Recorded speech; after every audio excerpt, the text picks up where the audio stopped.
fourth down stop early change the momentum of the whole game? Yeah, I mean, we can't let one play dictate the rest of the game. So obviously it was a momentum play, but we had plenty of other opportunities. You know, we had them down on the 8-yard line. They went 92 yards and scored. So that didn't really have anything to do with the fourth down stop. Texas A&M's decision to flip that quarterback, did that play any role in maybe? Yeah, he's a great player. Really good player. He was very accurate today. Did a great job scrambling. Threw the football extremely well. We weren't ever able to make him uncomfortable.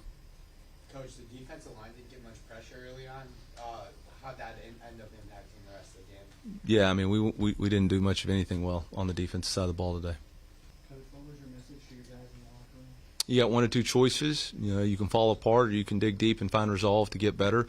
The season really starts today, and how we respond will determine what kind of football season we're going to have. So, I mean, at the end of the day, this is one loss, and it's a tough loss because you're embarrassed by the performance. I'm embarrassed by the performance, but it's just that. It's one game, and there's a whole heck of a lot of football left, and it's going to be up to us to either seek comfort in placing blame or have resolve to get it fixed. Was there anything that felt different just in terms of the response you got from this game versus the past games where you banged down? Yeah. I mean, we come out the first drive of the second half, we give up a 75-yard touchdown, so wasn't much of a response. Coach, how much do you think the crowd, and this being your first true road game of the season, had an effect on the game?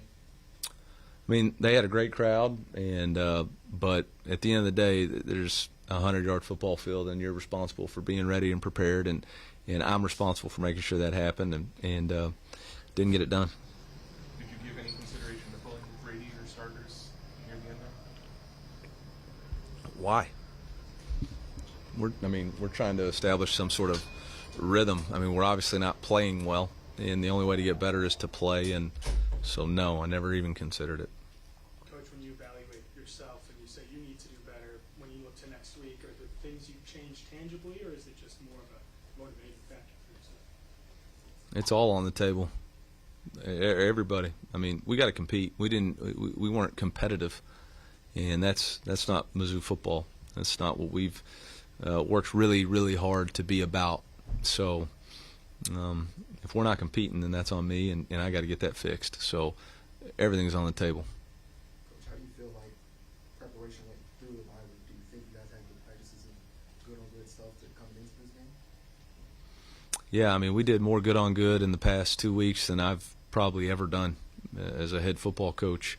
You know, we're going to have to get on the plane, get home, figure out this game tomorrow, put it to bed on Monday, and then focus on the next opponent, which is UMass. You know, all the future stuff, like, not worried about any of that right now. I'm worried about on this team, figuring out how we can improve and beat UMass.